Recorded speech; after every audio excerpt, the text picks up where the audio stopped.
All right, if you've been on this channel for any amount of time, you know how much I like bringing up Fleece and Susie Rottencrotch, and there's a reason for that. Because throughout our entire lives, there's one motivating factor. You're either going to give it or you're going to get it. Usually, when you're going to get it, it's as a form of control, it's a form of keeping you down, it's a form of enforcing the rules. And that's why Fleece always said it's going to be the hard way.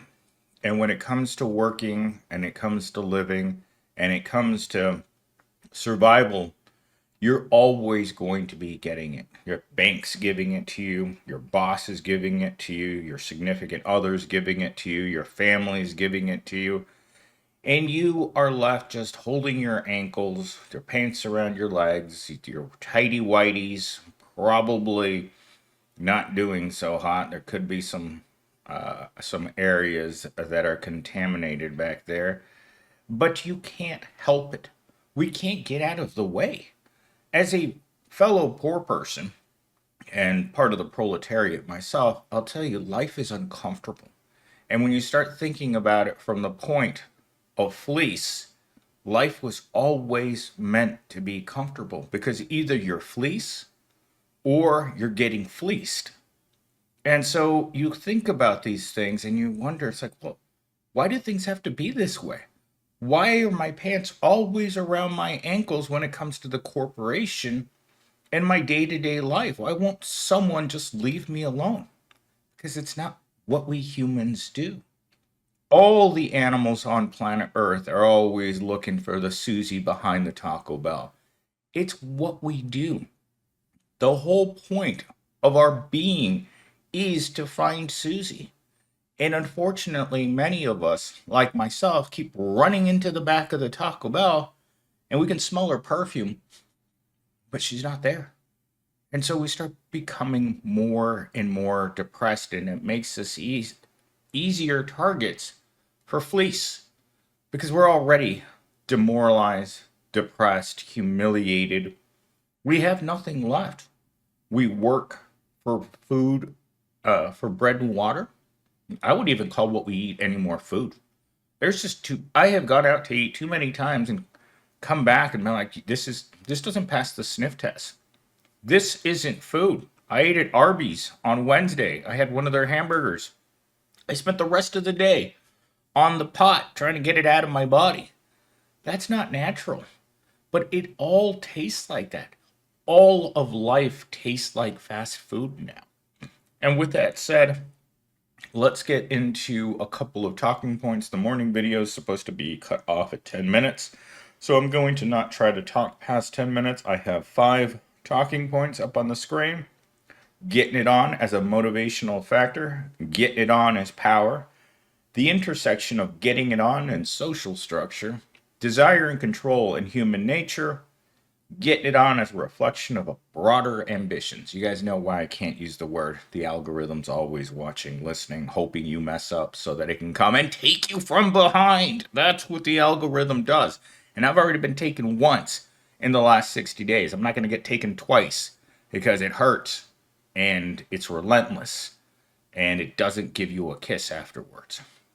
All right. So, um, so the quote from Wilde suggests that many human actions, whether driven by the pursuit of wealth or status or influence, are fundamentally motivated by the desire for getting on, success, or attractiveness. Attractiveness. I am not certain how they use that word here. Motivated by a desire for be success or attractiveness. Not sure what he meant by that. If you guys know, put it down in the comments because I am actually uh, at a loss for this particular one because this isn't my area of expertise.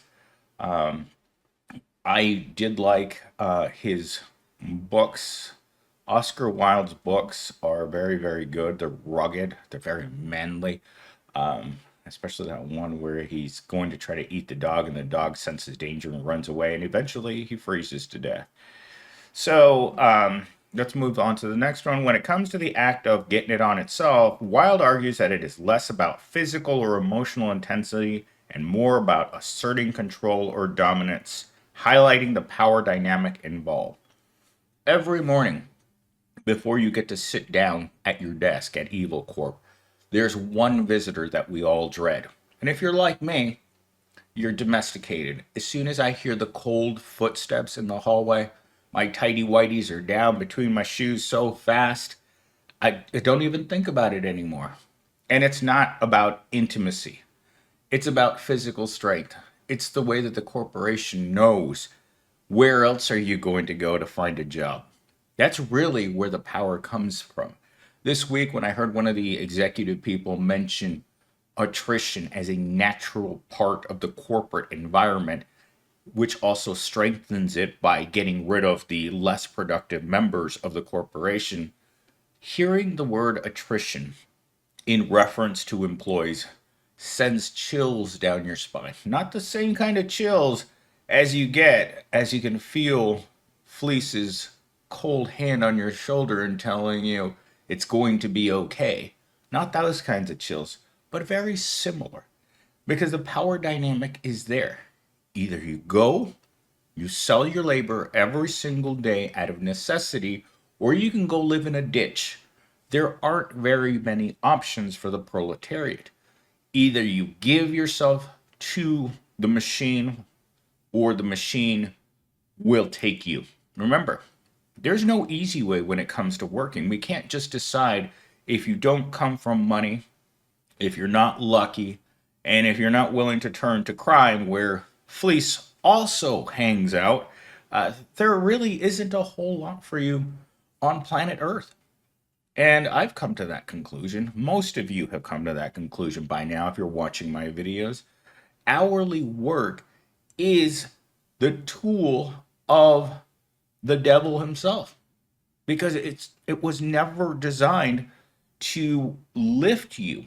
It was designed to keep you in a cycle where you have to keep coming back to the corporation and taking it. At the end of the week, you reach for your paycheck, you look at your paycheck, and it's not enough to eat.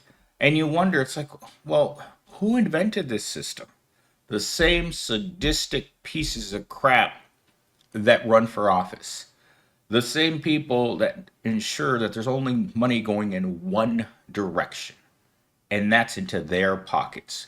The executives and above don't care that you can't afford to buy your child diapers.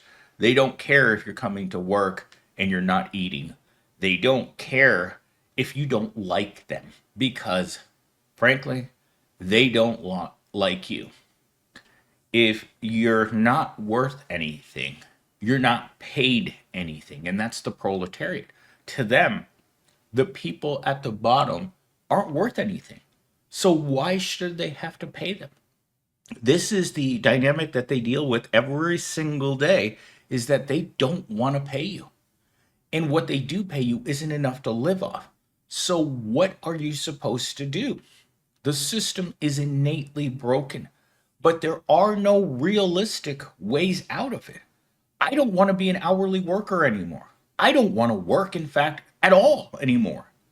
I believe, and again, I'm going to say this in every single video, I'm an advocate of the 1 day, 1 hour work week. We should be able to do whatever we want with the rest of our time.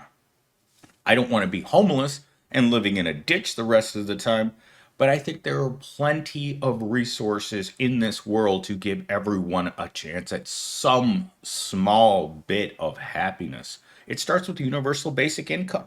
It will always start with that because those rich pieces of crap up there that don't like you, that don't consider you to be human, that want you to be poor, remember that.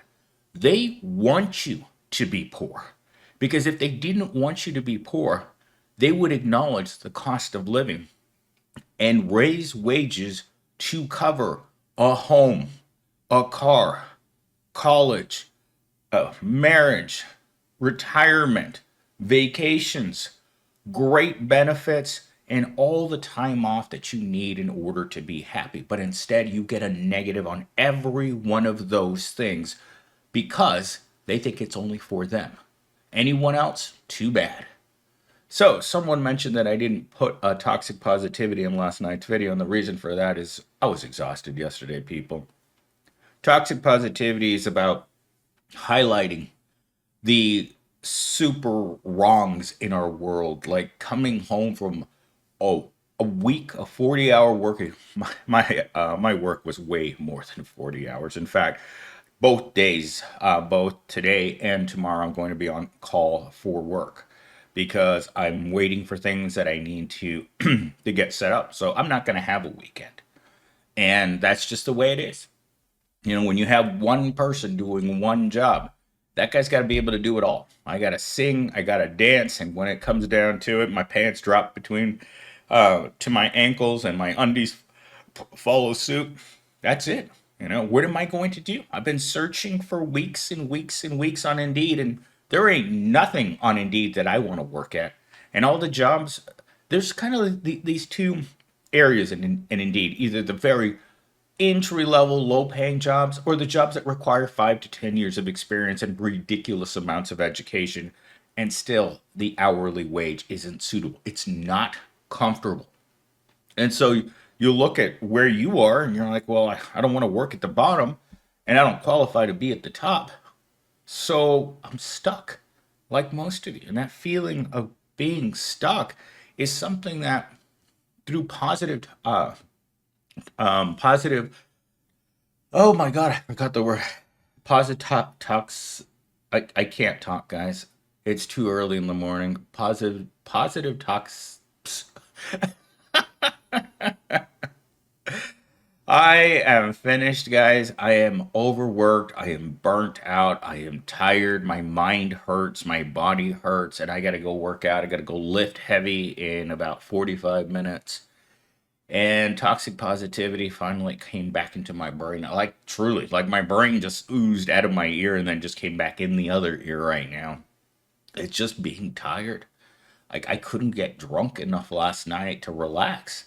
Like, I'm refusing to buy a 12 pack of Pearl beer because I know where it leads, and it leads to having even worse outcomes on the weekends. But this weekend, I knew I had to work. So I'm like, you know what?